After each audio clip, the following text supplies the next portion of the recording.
Hello, everyone. Welcome to the Packer Universe podcast, aka the Pup List. Week 17, Packers were at a home game against the Ravens coming in. The Ravens were playing for their lives. The Packers were playing for potentially a NFC North title, but try again. Packers lost 41-24. This game was a bit of a disaster, Ren. We can go through some of the reasons and reasons why, but ultimately it was a defensive meltdown, especially run defense. As Aaron Rodgers used to say, piss poor. No excuse for it. I mean, talk about limping now into the playoffs with more injuries mounting up. Third string quarterback Tune came in. First throw of his career for the Packers was an interception. Probably should have been caught by Melton. But regardless, and play calling, defense, mistakes, injuries equals loss. And it's just like this is the Packers right now. So anyway, what do you got? What do you make of this? Well, I think Derrick Henry today is a listener of the podcast because you said, I never really cared for Derrick Henry. And he's like, Tay, I'm about to show you. He did. And he did that to the tune of 216 yards on the ground, Tay. And not one, not two, not three, but 4 touchdowns on the ground for King Henry. Put the crown on today, Tay, or I guess the cheese grater, because they kicked the crap out of the Packers on the ground. It was the Derrick Henry night. They keep their playoff hopes alive by a hair. I know they're big Cleveland Browns fans tomorrow, that being the Baltimore Ravens. Not only do they hope they get that Myles Garrett gets a sack record, but maybe a lot more tomorrow night, Tay. It is what it is, man. I mean, they're limping in the playoffs. And you see, obviously, Riley they bring in a couple weeks ago to help give him a little bit of big body in the middle for the run game. And he left with an Achilles injury, Tay. 2 weeks in a row with another guy popping one of those. Kamal Hadden, they wouldn't show it again. Brutal for him. That's a season ender as well, obviously, for him. You feel bad for the guy. You saw his tears. He was, you just feel bad for guys like that. I don't know what you think of this team moving forward. We said these Saturday games are going to be fun, Tay. I don't know. Yeah. Maybe not, but there's a good chance they may be playing wild card weekend on a Saturday, Tay. I don't know if that bodes well for the Green Bay Packers given these last two, but I mean, there's really not much to say, Tay. The run D was terrible outside of the third quarter of the football game. I have no idea why they just thought Emmanuel Wilson can't run the football in this football game, Tay. Just didn't want to run the football. I mean, obviously, Malik had 2 great touchdown runs, the second of which he comes up with a tight hammy. That wasn't a good look. And, the last gasp was really him leaving the game, Tune coming in, and that pick. I mean, it was over at that point, but let's be honest, it was over before then. They couldn't stop a nosebleed, Tay. Not that run D. And you saw it a little bit in the third quarter where they're at least playing a heavier box.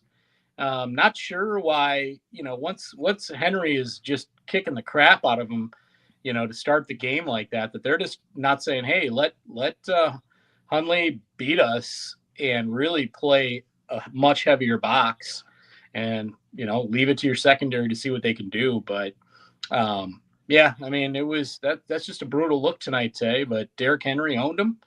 And I don't love the whole, cheese grater thing on the sideline. Yeah, I mean, we have to take it. They kick the crap out of us.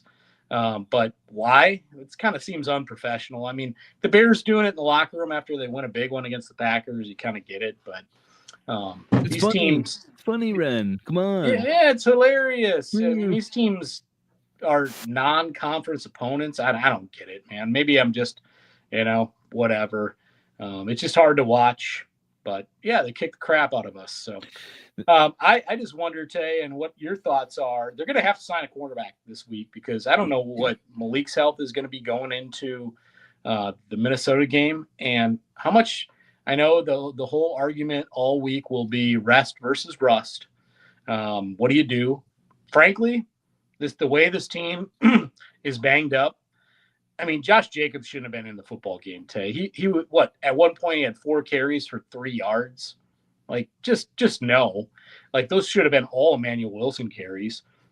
Again, quizzical why that was the choice, but I rest anybody important, including Jordan Love. You can't really risk it at this point, even for the rest versus rust scenario. I give him another week, and it's Malik if he's healthy, Clayton Tune, and whoever your emergency third is that you're going to sign this week, because I think that's going to happen. There's really not much more to say about it, but what are your thoughts on the coming week in Minnesota, the rest versus rust? Because you just want to get as healthy as you can to maybe have a shot to win a playoff game, wild card weekend. That's true. I mean, there's a lot to weigh for Matt LaFleur going forward, especially when you can see that you're in the playoffs, you already have a spot, and playing a bunch of guys to potentially get hurt next week is risky. And it seems like the Packers they're dropping like flies. I mean, we're getting 2, 3, 4 injuries a game now, and major injuries at that. And people say, well, those guys are, third string kind of guys. Well, they need everybody they can get today. Exactly. And now they're down 2 more. And you're going to hear that all week, right? You said it, and I'm trying to weigh the decision between, do you gain momentum with the last game here against Minnesota? Because history has shown you that if you do play well and have momentum into the playoffs, you go places. And if you sit down, that's also been, you could look at some stats and kind of form history to what you want. But that also can be a detriment if you sit your guys. But from our perspective, it's like some of these guys are important, right? I think Love would clear the protocol this week, but would they play him? I don't, I don't know. I mean, he gets one little knock to the head and he's back into that thing.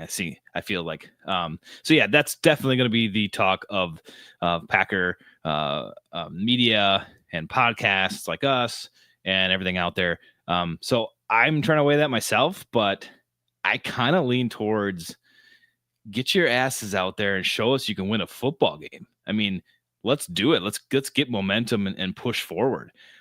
Yes, the last straw was Malik going out with that shoulder thing.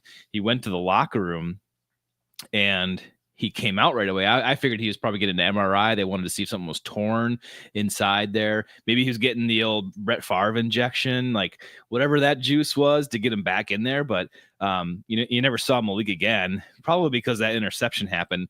And I'm not sure why they didn't just run the ball. You brought up Emmanuel Wilson being just absent. They couldn't really run the ball. And then when they switched to primarily throwing the ball, Ren, they were more successful with that. So that's why they gave it up, because they just couldn't do it. And then you give Wilson the ball really late in the fourth quarter. But I just don't know why, excuse me, when Tune came in, load up the line, let's run the football. Don't even rely on Tune to get it. Like, let's run 4 times in a row and try to get that first down. Like, move the ball until, that's why I'm thinking, like, run the ball until Malik can come back in. He's running out of the locker room now. We don't know what's happening. He could be going in. So that interception by Tune was probably obviously the straw that broke the Packers' back. But I'm looking forward to the Packers playing some football. I know injuries is a huge risk, and this team is riddled with them. And every game seems like there's someone new. But momentum for this team, I think, have to have a hold on them to get anyone in the playoffs. I just don't trust them taking a week off, and that's just doesn't seem to work for the Packers. I hear you, but in this scenario, and I'd like to see a little momentum. But in this scenario, based on how it's gone the last month plus of the season with the injuries, I don't risk any of it today. I get as healthy as possible. Next week doesn't matter at all. It can't change your seating. It can't do anything for you. I rest just about anybody that's important. I have a roster. I can put it out on the football field, and that's it. Yeah, no, I think you're right. I think that's what Matt LaFleur will do. I just don't think any of it is worth the risk, even if there's going to be a rust factor. Just to have a real chance and not risk. Again, Josh Jacobs not playing. Jordan Love not playing. Is Evan Williams banged up again? I don't know if he was in the game. Obviously, he played. Not playing. Anybody that's important to my defense, my offense. You have to have enough guys out there. I get it, but for the most part, guys like, Christian Watson, not playing. I'm just going with what I got, and so be it in Minnesota. Yeah. Yeah. I guess I don't want to leave this first takeaway without giving some props to Malik Willis. I mean, he played a hell of a game. I loved his energy. I loved his running ability. I loved his scrambling in the pocket, be able to get out of that. I think he only took one really bad sack where he should have thrown it away first. But dude, I mean, there's a lot of people going to be talking about that too, Ren, and maybe we can talk about that this week. But I think everyone knows here on Packer Universe, I love me some Malik Willis, and he really came through today until he kind of had injured there. But the dude brings a different dynamic, and maybe that fades if he was the starting quarterback continually.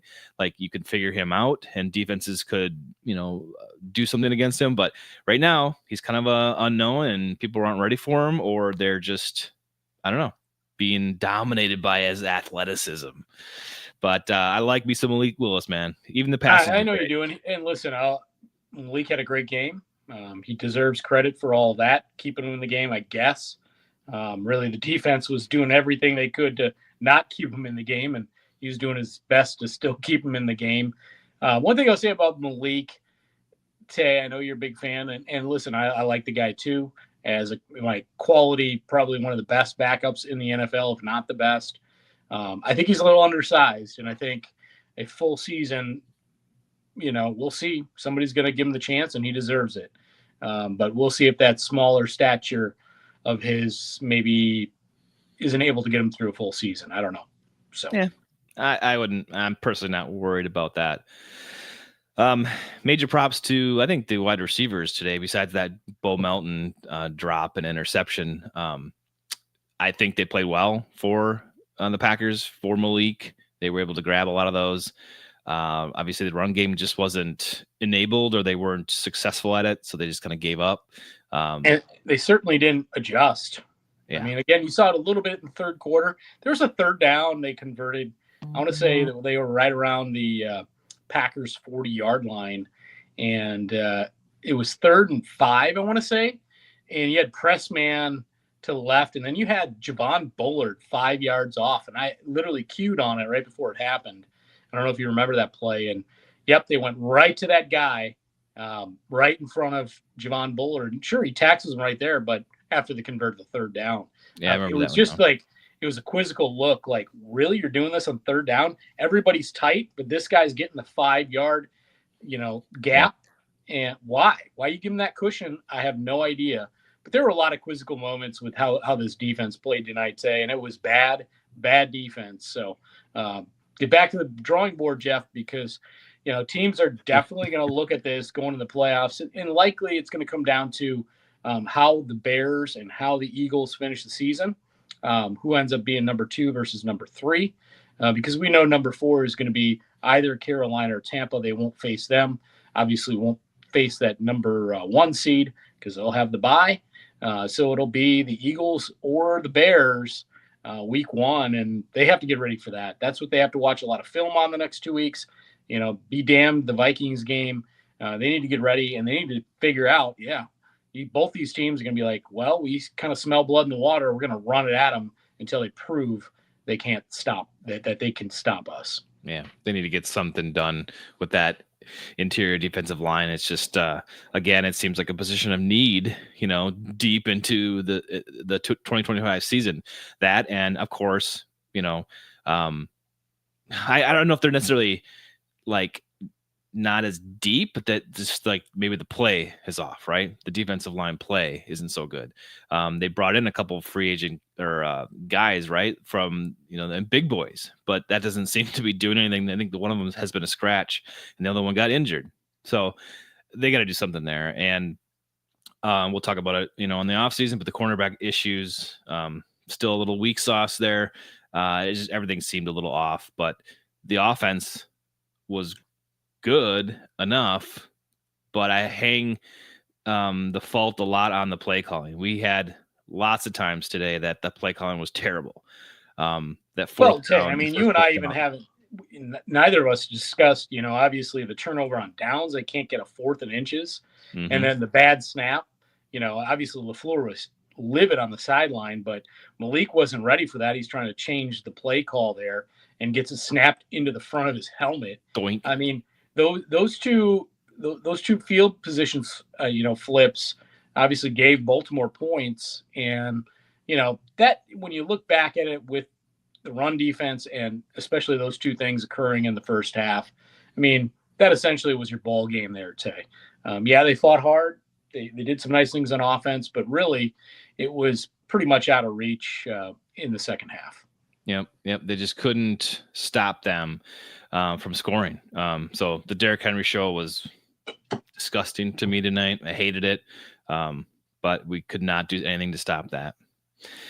Well, I don't really have too much to add to this, Ren. We're back either Monday or Tuesday with our regular episode this week. We have a obviously shortened week with the New Year's coming up. So we'll be doing ours probably Monday or Tuesday. So check us out there. We'll do that live like we do every week. But the Packers have still a lot. Again, here we go.